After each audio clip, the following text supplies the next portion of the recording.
ye me keke kunto lobu do kutanto home bon khade me yo e me pachani keke kunto do tomito me fi blebu et la Fédération nationale des conducteurs de taxi moto et tricycle du au Bénin.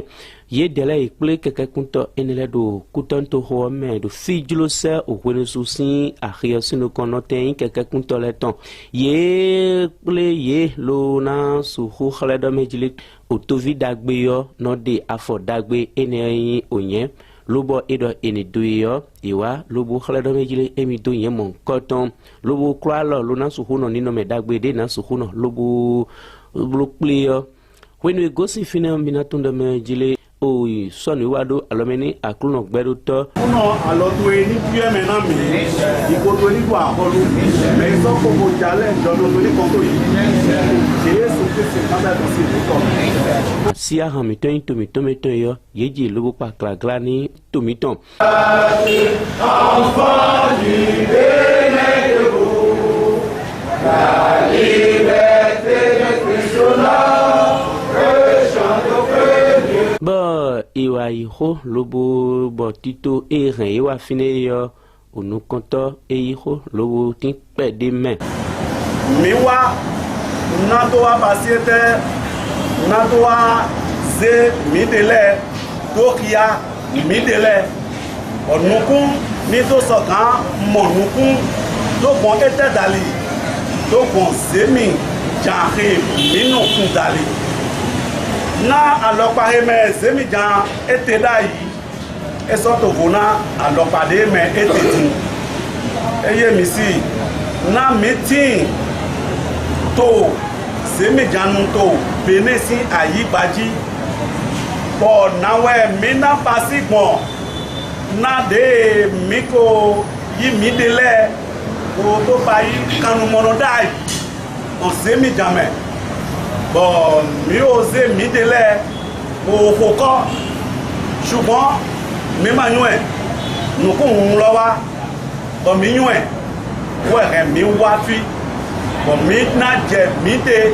lesi mi ma wa tonto do kutanto home ewe inom me da ho sema ko Julien e inu konto lobo hwe aza lobo pa cheni keke kunto le bi hui do beneto mi tome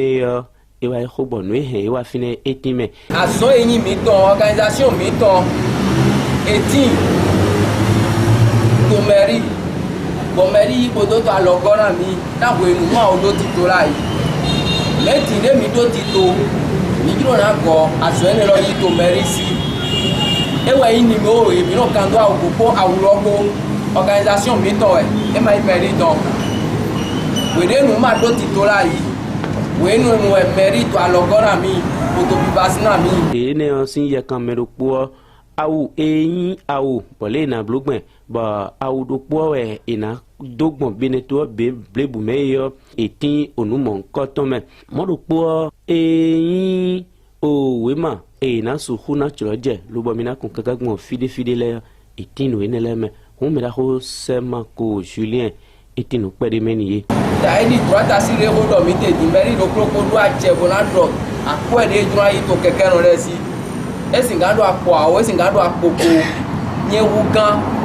o se dodo to mi toton ina gbe nye maka wugan se dodo to mi toton ina yi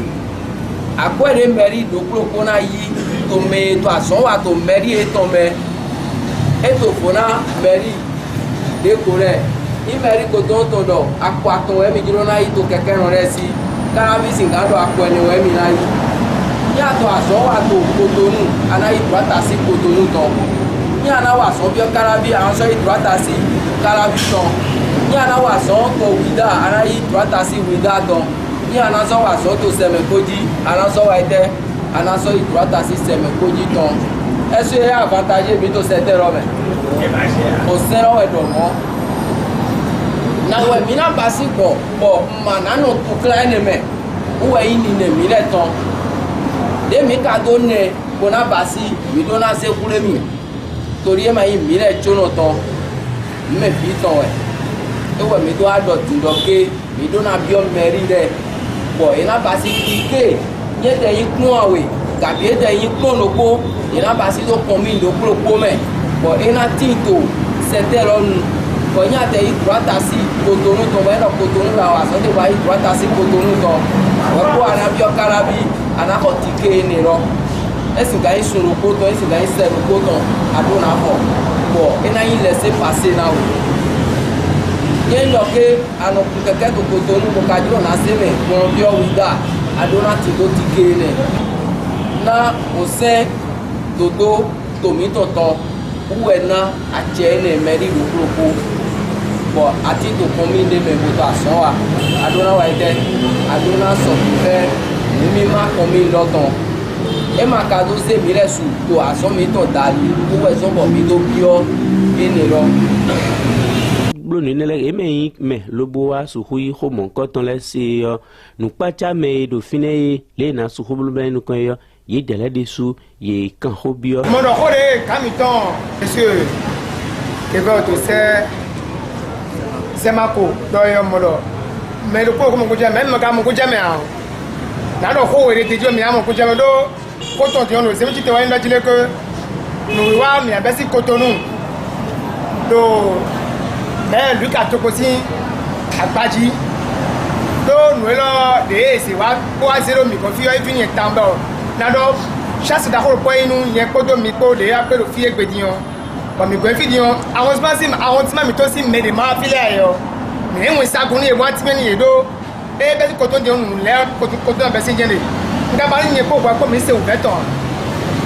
mbado ni ko wa ko mi se ouvert bon nous ne pouvons pas garder le fond de la table de galère. Mais le mien de Missy doit être assez ouvert.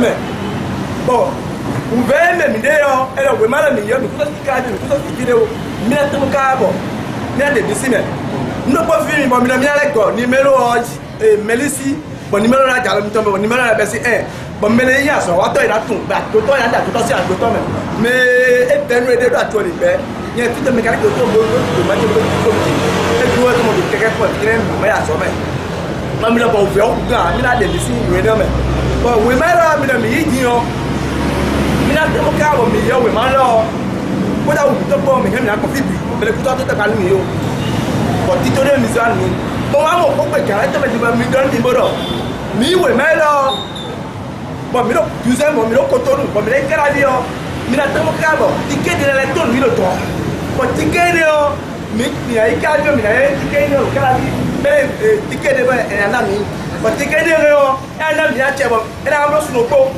Moi je suis sur le pot, il y a des tickets de sur le pot, il y a des périmés. Moi les périmés, mais là on peut pas aller voir, mais il y a des tickets dans des mots. Mais quand il y a des cadeaux, sinon on est là pour, et qu'il y a des doigts à quoi sur le plan de l'argent, on est. On fait de pardon. Mais la team est l'autre ticket, mais quand on a vu, il y a un ticket, mais il y a des photos. On peut, mais il faut faire un quelqu'un pour quelqu'un peut nous micadi. Taki edo bodo tikero dali nous yi nous mito ou e mina yi forcé nous e mai mito ina biowe nous yi tike bo mino yi me ko tie mera yi o se lowe domo mile masiganta forcé loji mile bueno tikwero bono sumeri me ko uzu no vino vinie nous e to awuve na mi imi bio département wo meti gabi mi bio plateau di minamoti fokola yi to wo me plateau ayi tikero lopo anasana 14 commune lole egbedi de wawa koma département le bon ele su toujours ko plateau to bona wo me o minamodo ke nya yi tike lopo lo to hobonu di anasanto semekoji anasanto adege anasanto edango isrete afranku ajira ansanko 9 commune oleme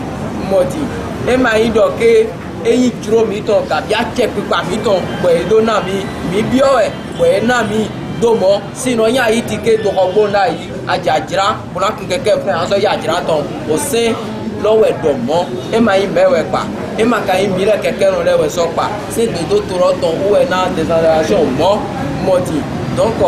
when they video bodo mina ze tike de deji parce que masinga yi tike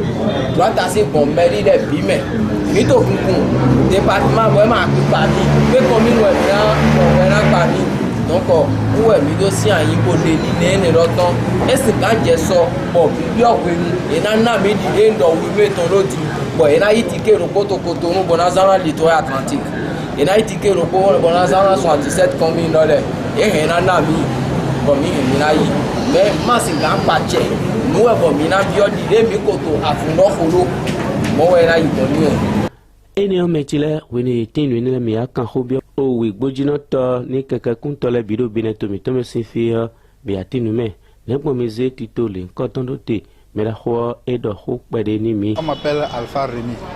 Je suis le secrétaire national de la fédération. Nous avons organisé une telle rencontre parce que les difficultés qui sont dans le corps, c'est-à-dire dans notre secteur ZIM, sont énormes et nous ne pouvons pas en aucun cas les résoudre sans le lancement de la fédération. Et ce lancement aujourd'hui n'est pas seul à Cotonou, c'est propagé dans tout le Bénin. Et les difficultés que les conducteurs des émigrants rencontrent chaque fois par rapport à la mairie ou soit les CA et ses consorts. Même les codes de la route aussi. Donc nous sommes là, c'est dans le cadre du lancement de notre fédération pour résoudre tous ces problèmes. Et au finish, l'unique uniforme qui est la couleur jaune qui propage dans le Bénin et aussi le ticket pouvant parvenir dans chaque département pour les conducteurs de taxi moto. Aliene Diome kan hobio o keke no devo ne weka monwa ene ngwe me la hoeto de kesi bo home ngwe ton edo yoro mi do kwesu senu jan nu tadie ou mi kendo dimbo eyon we nu konton we yin lo mi kendo immatriculation numéro e semi jan si awu no hen mi kende u profie mi le jon numéro préblé le numéro le mere ko bazo ko mere bu ko tite yan do mi semi jan kun to bo ran ko awo ko bo pon numéro de ko bo no nla de ji bo no jadi doji e so gbe a abude dimbo e du awo e ka do numéro a e so gbe a bo mi so no atun me agbero me yan le me a fun mi kendo ene wu mi le wa do nu kedo ninu me de mi a so bo 3 tasisi numéro ni o ene numéro ibo eno nko yi o eno ndonde si bonu ye yi badona na wote file boye na ba mi mo ayina jai vie me so aitona jai rogudo meze me vinu mi do se vie lo ya so ka so fi yo lo mo ye ton jai bo nu yan ma jije de mi ha mi kendo ne wu de ye na blog bombo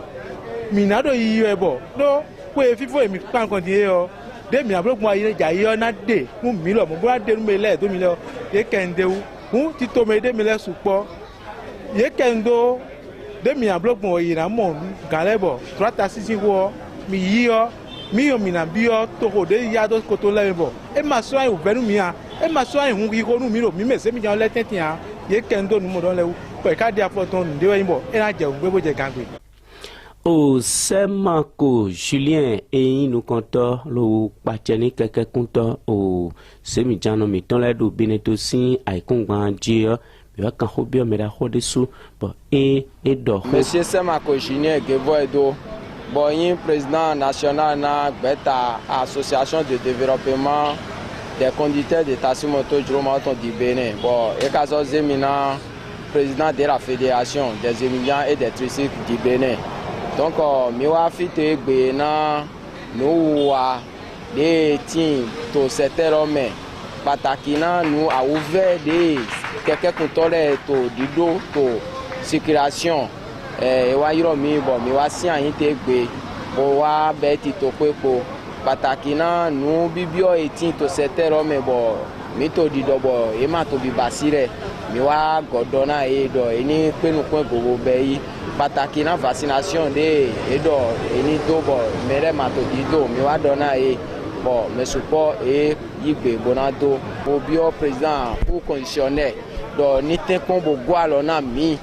ni ko ni mo mi ton yi na ni mo lo ni jemisi na mi le osu ni che ni mo lo na bodo tun keke no etinto semi jame to setero mere bonado tun ogun emi na jedo eji alode mi na gona e na mi ni do tun homina tunda jile tito eto gan soro te din e dele su idoku doni tutu obo klagla iton le ya ipa husu ni to gan de su o edo dandame bro keke kunkun to mi to me fio azo pada hode we bode na blog member ena che hungbe lo je gan gbe podo to pon la gami ton le to ho gami ton le po o do to mi to me de suya ye de la de suya iro o hunton hoye o mi adam mi chile